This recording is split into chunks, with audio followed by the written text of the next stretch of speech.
মা আমাদের শরীর গঠন করেন আর বাবা গঠন করে আমাদের ভবিষ্যৎ।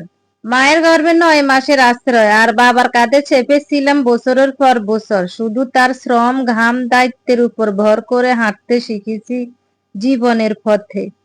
তবুও ভালোবাসা প্রকাশে মা যেন রঙিন আকাশ, আর বাবা হন সেই নীরব বাতাস, যার অস্তিত্ব টের পাই তখনই যখন তিনি থাকেন না। সো হ্যালো এভরিওয়ান, আসসালামু আলাইকুম। সবাই কেমন আছেন? চলে আসছি আর একটা ব্লগ নিয়ে। সকাল সকাল আপনাদের ভাইয়া বাজারে গেছে, গিয়ে কিছু বট আর কিছু হাঁস, দুইটা হাঁস নিয়ে আসে। তো বটগুলো তো এমনিতেই ওরা ভালো করে পরিষ্কার করে দেয়, তারপরও আমি অনেকবার ধুয়ে নিয়েছি। বট যতই দিবেন গন্ধ থাকেই। তো বটগুলো ভালো করে ধুয়ে আমি এখন একটু হলুদ দিয়ে এগুলি গরম বসাই দিব। এটা গরম বসাই দিয়েছি, দেখেন একটু হয়েও গেছে, আর একটু হলে এটা কেটে নিব। তারপর চলে আসছি হাঁসগুলা পুড়ে পরিষ্কার করব। হাঁসগুলা পোড়ার আগে আমি বড় বড় পশমগুলা পরিষ্কার করে নিয়েছি। পরিষ্কার করার পর তারপরও এতে পশম থেকে যায়, মাথার ফাঁকা ফাঁকা চুলের মতো দেখুন চিকনা চিকনা লম্বা থাকে, ওগুলা পুড়লে চলে যায়। তো ভালো করে হাঁসগুলা একটু একটু করে আমি এভাবে আগুনের মধ্যে একটু সেঁকে নিব। গরম হয়ে গেছে, ধরা যায় না, এমনি হাতে অনেক গরম। তো আমি একটা নুসনি দিয়ে ফাটা ধরছি, ধরে আমি পুড়ে নিয়েছি। তো একটা পোড়া হয়ে গেছে, এখন আর একটা পুড়ে নিতেছি। এই যে চিপা চাপা গুলোতে অনেক পশম থাকে, এগুলা ফুটতে হয়।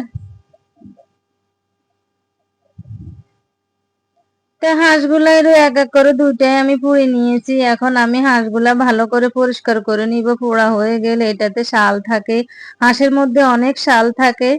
তারপরে দিয়ে এই যে দেখেন, হাঁস বাছার আগে আমার বটগুলা কিন্তু হয়ে গেছে। আমি বটগুলো এখন পানি ছেঁকে রেখে দিব, এগুলা পানি ঝরতে থাকুক, আর এদিকে আমি হাঁসগুলা পরিষ্কার করে নিতেছি। এই যে হাঁসের মধ্যে অতটা শাল নেই, ওই যে আমি পোড়ার আগে পরিষ্কার করে নিয়েছি। আর এমনিতে হাঁসগুলা আনছে যে অতটা শাল ছিল না, একটাতে কম আর একটাতে একটু একটু হালকা বেশি ছিল। তো আমি একটা নিয়ে বসছি, আর আমার শাশুড়ি একটা পরিষ্কার করতেছে। উনি বারান্দায় নিয়ে গেছে, দেখে না তো, তাই উনি বারান্দায় আলোর মধ্যে বসে বসে করতেছে, আর আমি এখানে বসে একটা পরিষ্কার করে নিয়েছি।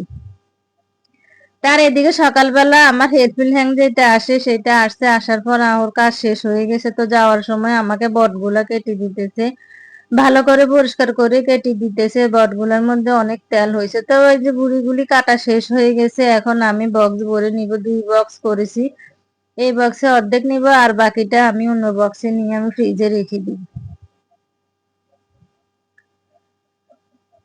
এই তো বটগুলো বক্স করা হয়ে গেছে, এখন আমি ফ্রিজের মধ্যে এগুলি রেখে দিব। এই তো তার এদিকে সন্ধ্যা, এটা হচ্ছে সন্ধ্যার ভিডিও, মানে বৃহস্পতিবারের সন্ধ্যার ভিডিও আর কি। এটা এটা সন্ধ্যা যে হেল্পিং হ্যান্ড আসে আমার রুটি বানানোর জন্য, আসছে, ও এসে রুটি টুটি বানাই দিয়েছে আমাকে। সব কাজ শেষ করে তারপরে হাঁস দুটা নিয়ে বসছে, হাঁস দুটা কেটে দিতেছে আর কি। এই যে একটা কাটতেছে একটু একটু করে, আর আমার শাশুড়ি দেখাই দিতেছে। হাঁসের মাংস আসলে অনেক শক্ত, কাটতে গেলে অনেক শক্তি লাগে। দেখা যায় আর কি যে ইজি ভাবে কাটা যায়, আসলে তাই না, অনেক শক্তি লাগে কাটতে। তো এভাবে হাঁসগুলো দুইটাই কেটে নিয়েছে, আর ওনারা ওই যে হারাম হালাল থাকে যে ওইটা চিনেন না। তো আমার শাশুড়ি দেখাই দিতেছে, এই যে দেখেন এখানে একটা হারামের টুকরা থাকে, এটা ফালাতে হয়। গ্রাম অঞ্চলে এগুলো করে, আমিও করি, আমি এগুলি ফালাই খাই। তার কি এই যে কেটে নিল হাঁসগুলি। হাঁসগুলি অত বড় না, আর হাঁসের মধ্যে তেল কম হয়েছে, একদম তেল কম হয়েছে হাঁসের মধ্যে। তাই হাঁসগুলা কাটা শেষ হয়ে গেল, ফ্রিজে আমি রেখে দিয়েছি। আর এটা হচ্ছে পরের দিন সকালবেলা, মানে শুক্রবারের সকালবেলার ভিডিও। সকালবেলা নাস্তা খেয়ে নিয়েছি, নাস্তা খেয়ে নেওয়ার পর এখন রান্না বান্নার জন্য সবকিছু রেডি করতেছি। ফ্রিজ থেকে সবকিছু বের করে নিয়েছি।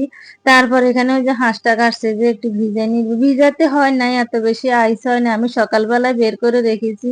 বের করার পর আর ভিজাতে হয় নাই, এমনিতে ছুটে গেছে। আর ডালও ভিজে রেখেছিলাম। তো এখন ডালগুলা ভালো করে ধুয়ে নিব, আর হাঁসের মাংসটাও ধুয়ে নিব ভালো করে। তার এদিকে হাঁসের মাংসের জন্য আমি কিছু মশলা করে নিতেছি, মানে শুকনো মশলাগুলো সব একসাথে করে আমি একটু পানি দিয়ে ভিজিয়ে রাখবো। যেমন হলুদের গুঁড়া, মরিচের গুঁড়া, জিরার গুঁড়া, ধনিয়ার গুঁড়া, এখন আমি একটু পানি দিয়ে এটাকে ভালো করে একটু ভিজিয়ে রাখবো, তাহলে এগুলো বাটা মশলার মতো হয়ে যাবে।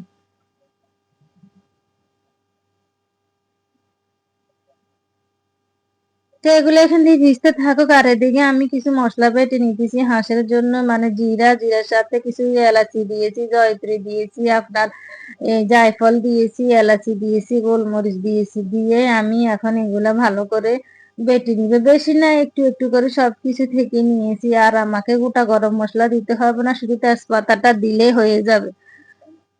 তো আমি এভাবে জিরাগুলো সব বেটে নিব। তো আর কি, আমার জিরাটা বাটা হয়ে গেছে। এখন এই যে আমি এটা একটা বক্সে নিয়ে নিব সবগুলো। গোটা গরম মশলা বাটতে কিন্তু কষ্ট আছে, কষ্টই হয়েছে আমার বাটতে। এদিকে ডালটা বসাই দিয়েছি, ডালটা বসাই দিয়ে আমি জিরাটা বাড়ছি আর কি। ডালটা হয়ে গেছে, এখন একটু বাগার দিলে হয়ে যাবে, গুটে বাগার দিলে হয়ে যাবে। আর এদিকে হাঁসের মাংসটা আমি হাতে মেখে রাখবো কিছুক্ষণ। ভালো করে হাঁসের মাংসটা দিয়ে পানি ঝরিয়ে নিয়েছি। এখন আমি দিয়ে দিলাম এখানে পেঁয়াজ বাটা, তারপর দিব সে মেখে রাখা মশলাটা, পানি দিয়ে ভিজে রেখেছি যে একদম নরম সফট হয়ে গেছে। এখন এগুলা দিয়ে দিব। তারপরে দিব আপনার এই যে জিরাটা একটু আগে বাড়ছি গরম মশলা সহকারে, সেই জিরাটা দিয়ে দিব। তারপরে দিব পর্যাপ্ত পরিমাণ লবণ। তারপরে দিব রসুন বাটা। তারপরে দিব আদা বাটা। তারপরে দিব আপনার কিছু, মনে হচ্ছে যে রসুন কম হয়েছে, আর একটু দিয়েছি। হাঁসের মধ্যে মশলা একটু বেশি লাগে। তারপরে আমি সরিষার তেল দিয়েছি হাঁসের মধ্যে। এখন এগুলা ভালো করে আমি একটু মেখে নিব।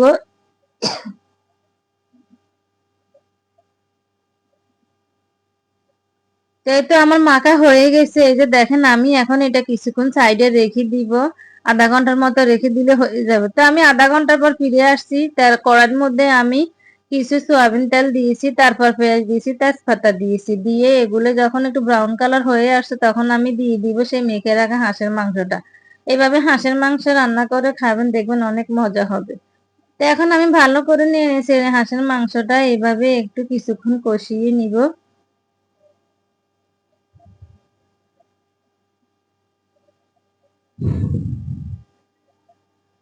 তো আমি এখন ঢাকা দিয়ে রাখবো, এভাবে কিছুক্ষণ কষিয়ে নিব তেলের মধ্যে, তাহলে মাংসের ভিতরে মশলা ঢুকবে।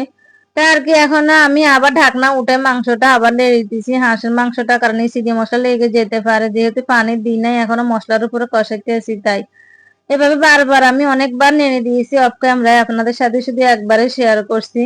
তার কি, হাঁসের মাংসটা আমার কষানো হয়ে গেছে। এখন আমি দিয়ে দিব টমেটো আর কিছু কাঁচামরিচ দিয়ে দিব, দিয়ে আরো কিছুক্ষণ কষিয়ে নিব। ভালো করে কষিয়ে তারপর পর্যাপ্ত পরিমাণ গরম পানি দিব, মানে যতটুকু পানি লাগে আর কি অতটুকু পানি দিব, দিয়ে আমি রান্না করে নিব। তো আর কি, আজকের ভিডিও এখান পর্যন্ত। হাঁসের ফাইনাল লুকটা দেখাই নাই। আমার হাঁস রান্নাটা কেমন হয়েছে সবাই কমেন্টস করে জানাবেন। সবাই লাইক করবেন, শেয়ার করবেন। ভালো থাকবেন, সুস্থ থাকবেন। সবাইকে আল্লাহ হাফিজ।